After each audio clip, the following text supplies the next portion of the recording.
गौरी पुत्र गणेश की जय हो, माँ पार्वती की जय हो, भोले शंकर की जय हो। आइए सुनते हैं सोमवार व्रत कथा। सोमवार के व्रत में भगवान शिव और पार्वती जी की पूजा की जाती है। प्राचीन शास्त्रों के अनुसार सोमवार के व्रत 3 तरह के होते हैं: सोमवार, 16 सोमवार और सौम्य प्रदोष। सोमवार की विधि सभी व्रतों में समान होती है। शिव पूजा के बाद सोमवार व्रत की कथा सुननी आवश्यक है। सोमवार व्रत सूर्योदय से प्रारंभ कर तीसरे पहर तक किया जाता है। व्रत में फलाहार व किसी तरह के भोजन का विशेष नियम नहीं है, लेकिन व्रत करने वाले को दिन में केवल एक बार भोजन करना चाहिए। प्रदोष व्रत 16 सोमवार और सोमवार तीनों की कथाएं अलग अलग हैं। सोमवार का नियमित रूप से व्रत करने वालों पर भगवान शिव और माँ पार्वती की अनुकंपा बनी रहती है। उनका जीवन धन्य धान्य से भर जाता है। उनके जीवन में किसी भी प्रकार का अनिष्ट नहीं होता है। आइए प्रेम पूर्वक इस कथा को सुनते हैं। किसी नगर में एक धनी व्यापारी रहता था। उसका व्यापार दूर दूर के नगरों में फैला हुआ था। उस धनी व्यापारी के घर में सभी प्रकार की सुख सुविधाएं थीं। सभी लोग उसका मान सम्मान करते थे। इतना सब कुछ होने पर भी वह व्यापारी बहुत ही दुखी रहता था, क्योंकि उसके कोई पुत्र नहीं था। पुत्र पाने की इच्छा से वह व्यापारी प्रत्येक सोमवार को भगवान शिव का व्रत किया करता था और सायं होते ही भगवान शिव के मंदिर में जा करके दीपक जलाया करता था। उस व्यापारी की भक्ति भावना को देखकर एक दिन माँ पार्वती ने भगवान शंकर से कहा, हे भोलेनाथ, यह व्यापारी आपका परम भक्त है। कितने दिनों से यह नियम से सोमवार का व्रत और पूजा कर रहा है। आप इस व्यापारी की मनोकामना अवश्य पूरी कीजिए। भगवान शिव ने मुस्कुराते हुए बोले, हे पार्वती, इस संसार में सबको उसके कर्म के अनुसार फल की प्राप्ति होती है। यदि कोई नीम का वृक्ष लगाता है तो उसकी कड़वी निबैली ही मिलती है। अतः प्राणी जैसा कर्म करता है उन्हें वैसा ही फल प्राप्त होता है। भगवान शिव के उत्तर से माँ पार्वती संतुष्ट न हुई। वह उनसे बार बार आग्रह करने लगी। माँ पार्वती का आग्रह देखकर भगवान शिव ने कहा कि तुम्हारे आग्रह करने पर मैं इस व्यापारी को पुत्र प्राप्ति का वरदान देता हूँ, लेकिन इसका पुत्र 16 वर्ष से अधिक जीवित नहीं रहेगा। भगवान शिव ने स्वप्न में उस व्यापारी को दर्शन देकर उसे पुत्र प्राप्ति का वरदान दिया और उसके पुत्र के अल्प आयु के बारे में बात बताई। कहा भगवान ने कि उसका पुत्र 16 वर्ष तक ही जीवित रहेगा। भगवान के वरदान से व्यापारी को खुशी भी हुई, लेकिन पुत्र की अल्प आयु की चिंता ने उस खुशी को नष्ट कर दिया। व्यापारी पहले की ही तरह सोमवार का विधिवत व्रत करता रहा। कुछ महीने बीत जाने पर व्यापारी की पत्नी ने गर्भ धारण किया। 9 महीने के पश्चात उसके घर में एक सुंदर पुत्र का जन्म हुआ।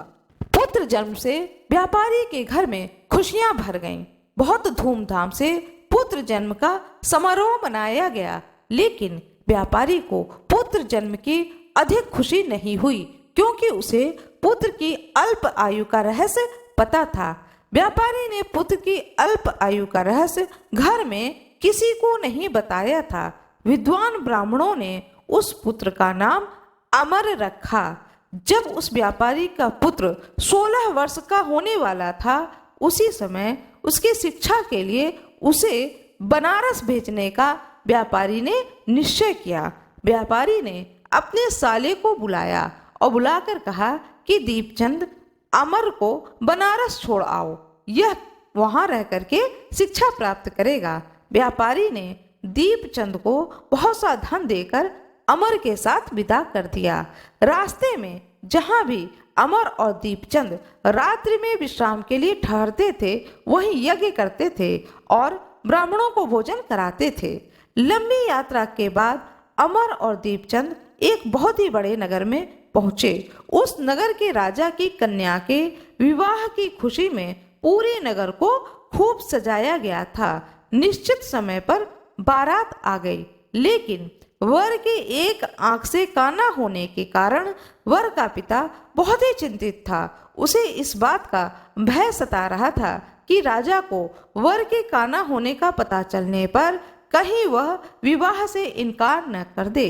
राजा ने इनकार कर दिया तो बारात को वापस ले जाना पड़ेगा। यदि ऐसा हुआ तो उसकी बहुत ही बदनामी होगी। वर के पिता ने व्यापारी के बेटे अमर को उसी समय देखा। तब उसके मस्तिष्क में एक विचार आया। उसने सोचा, क्यों न इस लड़के को दूल्हा बना करके राजकुमारी से विवाह करा दूं। विवाह के बाद उस लड़के को धन देकर विदा कर दूंगा और मैं राजकुमारी को अपने नगर में ले जाऊंगा। वर के पिता ने अमर और उसके मामा दीपचंद से बात की। दीपचंद ने धन मिलने के लालच में वर के पिता की बात को स्वीकार कर ली। अमर को दूल्हा बना दिया गया और राजकुमारी के साथ में उसका विवाह हो गया। इधर अमर जो है वह बहुत परेशान हो जाता है कि मैं राजकुमारी को सच्चाई अवश्य ही बताऊंगा, मैं उससे झूठ बोलकर यहाँ से नहीं जाऊंगा। अमर ने इसके लिए एक युक्ति निकाली। अमर राजकुमारी से सच्चाई को छिपा न सका और वहां से चलते समय सोती हुई राजकुमारी की चुनरी पर लिख दिया कि हे राजकुमारी, तुम्हारा विवाह तो मेरे साथ हुआ था। मैं तो बनारस शिक्षा प्राप्त करने जा रहा हूँ। अब तुम्हें जिस नव युवक की पत्नी बनना पड़ेगा वह एक आंख से काना है और तुम्हारी विदाई उसी युवक के साथ होगी। सुबह उठने पर राजकुमारी ने जब अपनी चुनरी पर लिखा हुआ पढ़ा तो उसने शोर मचा दिया और उस काने लड़के के साथ जाने से इनकार कर दिया। राजा ने जब यह सारी बात जानी तो राजकुमारी को अपने महल में ही रख लिया। उधर अमर अपने मामा दीपचंद के साथ बनारस पहुंचा। अमर ने गुरुकुल में पढ़ना शुरू कर दिया। जब अमर की आयु 16 वर्ष पूरी हो गई तो उसने एक यज्ञ किया। यज्ञ की समाप्ति पर ब्राह्मणों को भोजन कराया, खूब अन्न और वस्त्र दान में दिए। तभी अमर ने अपने मामा जी से कहा कि मामा जी, मेरी तबीयत जो है वह कुछ ठीक नहीं लग रही, मैं अब सोना चाहता हूँ। यह कह करके अमर अपने कमरे में जाकर बिस्तर पर सो गया। भगवान शिव के वरदान के अनुसार सोते सोते अमर के प्राण निकल गए। सूर्योदय होने पर मामा ने अमर को जगाया तो उसे मृत देखकर रोने लगे। आसपास के लोग भी एकत्र होकर के दुख प्रकट करने लगे। मामा के रोने और विलाप करने के स्वर समीप से गुजरते हुए भगवान शिव और माँ पार्वती ने भी सुनी।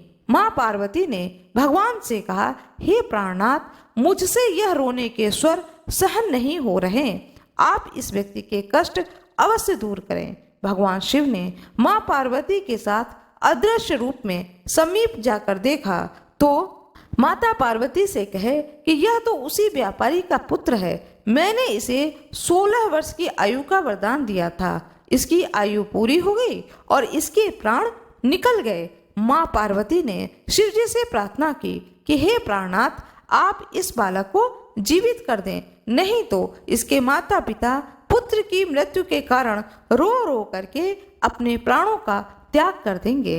इस बालक का पिता तो आपका परम भक्त है, वर्षों से सोमवार व्रत करते हुए आपको भोग लगा रहा है। माँ पार्वती के आग्रह करने पर भगवान शिव ने उस बालक को जीवित होने का वरदान दिया तो कुछ ही क्षण में वह जीवित होकर के उठ गया।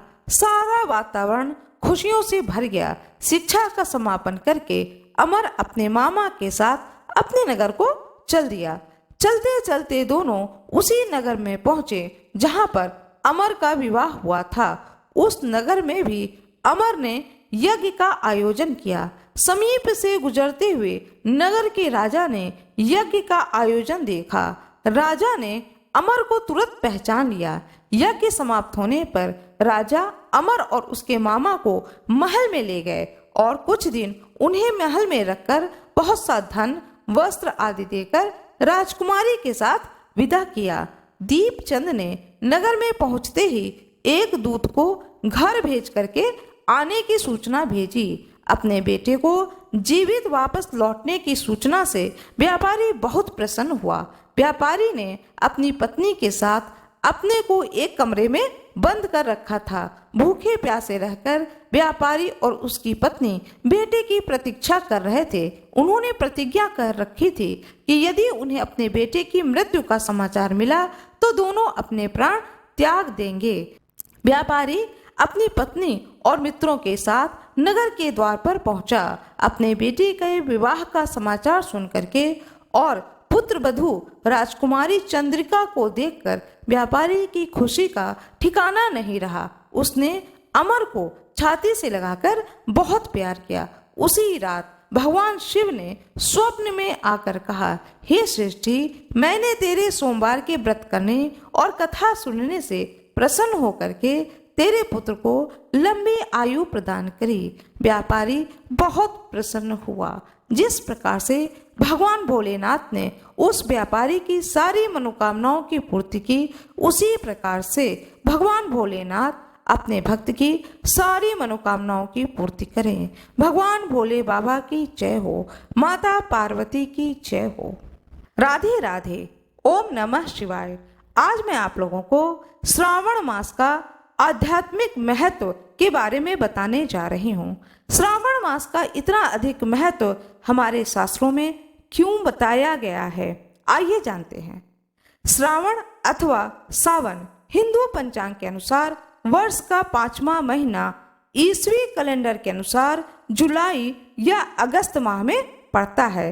इस वर्ष श्रावण मास 22 जुलाई से 19 अगस्त तक रहेगा। इसे वर्षा ऋतु का महीना या पावस ऋतु भी कहा जाता है, क्योंकि इस समय बहुत वर्षा होती है। इस माह में अनेक महत्वपूर्ण त्योहार मनाए जाते हैं, जिसमें हरियाली तीज, रक्षाबंधन, नाग पंचमी, श्रावण पूर्णिमा और दक्षिण भारत में नारियली पूर्णिमा व अवनी अवितम, मध्य भारत में कजरी पूनम, उत्तर भारत में रक्षाबंधन, गुजरात में पवित्रोपना के रूप में मनाया जाता है। त्योहारों की विविधता ही तो भारत की विशिष्टता की पहचान है। श्रावण यानी सावन। सावन माह में भगवान शिव की आराधना का विशेष महत्व है।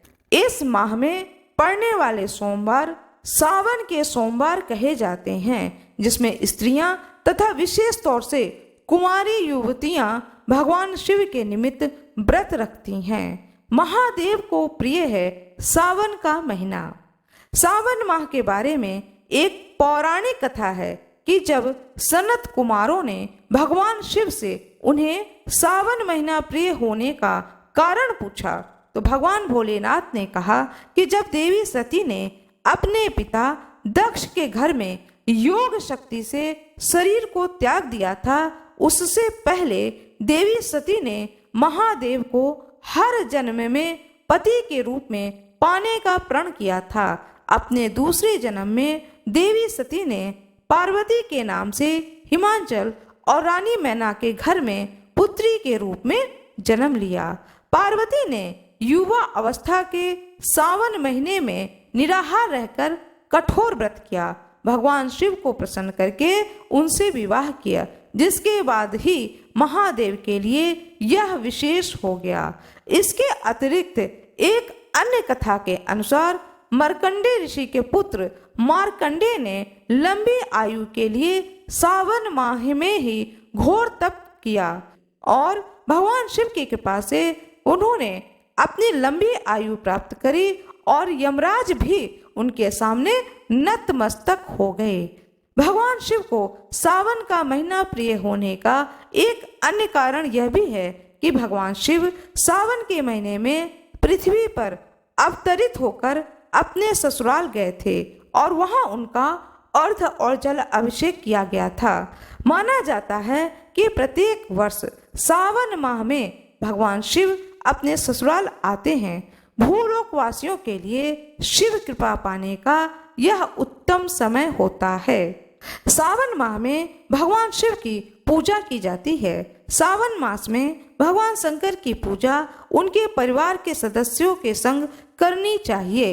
इस माह में भगवान शिव के रुद्र अभिषेक का विशेष महत्व है, इसलिए इस मास में प्रत्येक दिन रुद्र अभिषेक किया जा सकता है, जबकि अन्य माह में शिव वास का मुहूर्त देखना पड़ता है। भगवान शिव के रुद्राभिषेक में जल, दूध, दही, शुद्ध घी, शहद, शक्कर या चीनी, गंगा जल तथा गन्ने के रस से आदि से स्नान कराया जाता है।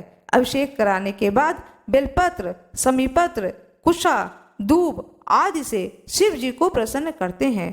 अंत में भांग, धतूरा, श्रीफल भोलेनाथ को भोग के रूप में चढ़ाया जाता है। शिवलिंग पर बेलपत्र, समीपत्र चढ़ाने का वर्णन पुराणों में भी किया गया है। बेलपत्र भोलेनाथ को प्रसन्न करने के लिए शिवलिंग पर चढ़ाया जाता है। कहा जाता है कि आग का एक फूल शिवलिंग पर चढ़ाने से सोने के दान के बराबर फल मिलता है। 1000 आग के फूलों की अपेक्षा एक कनेर का फूल 1000 कनेर के फूलों को चढ़ाने की अपेक्षा एक बेलपत्र से दान का पुण्य फल मिलता है। 1000 बेलपत्रों के बराबर एक द्रोण या गुमा फूल फलदायी होता है। 1000 गुमा के बराबर एक चिचिड़ा, 1000 चिचिड़ा के बराबर एक कुश का फूल, 1000 कुश फूलों के बराबर एक शमी का पत्ता, 1000 शमी के पत्तों के बराबर एक नील कमल, 1000 नील कमलों से ज्यादा एक धतूरा और 1000 धतूरा से भी ज्यादा एक शमी का फूल शुभ और पुण्य फल देने वाला होता है। आइए जानते हैं बेलपत्र के बारे में। आइए सुनते हैं बेलपत्र की एक कथा। भगवान शिव को प्रसन्न करने का सबसे सरल तरीका उन्हें बेलपत्र अर्पित करना। बेलपत्र के पीछे भी एक पौराणिक कथा का महत्व है। इस कथा के अनुसार भील नाम का एक डाकू था। यह डाकू अपने परिवार का पालन पोषण करने के लिए लोगों को लूटता था। एक बार सावन माह में यह डाकू राहगीरों को लूटने के उद्देश्य से जंगल गया और एक वृक्ष पर चढ़कर बैठ गया। एक दिन रात पूरा बीत जाने पर भी उसे कोई शिकार नहीं मिला। जिस पेड़ पर वह डाकू छिपा था वह बेल का पेड़ था। रात दिन पूरा बीतने पर वह परेशान होकर बेल के पत्ते तोड़कर नीचे फेंकने लगा। उसी पेड़ के नीचे एक शिवलिंग स्थापित था। जो पत्ते वह डाकू तोड़कर नीचे फेंक रहा था वह अनजाने में ही शिवलिंग पर गिर रहे थे। लगातार बेल के पत्ते शिवलिंग पर गिरने से भगवान शिव प्रसन्न हो गए और अचानक ही डाकू के सामने प्रकट हो गए और डाकू को वरदान मांगने को कहा। उसी दिन से बेलपत्र का महत्व और बढ़ गया।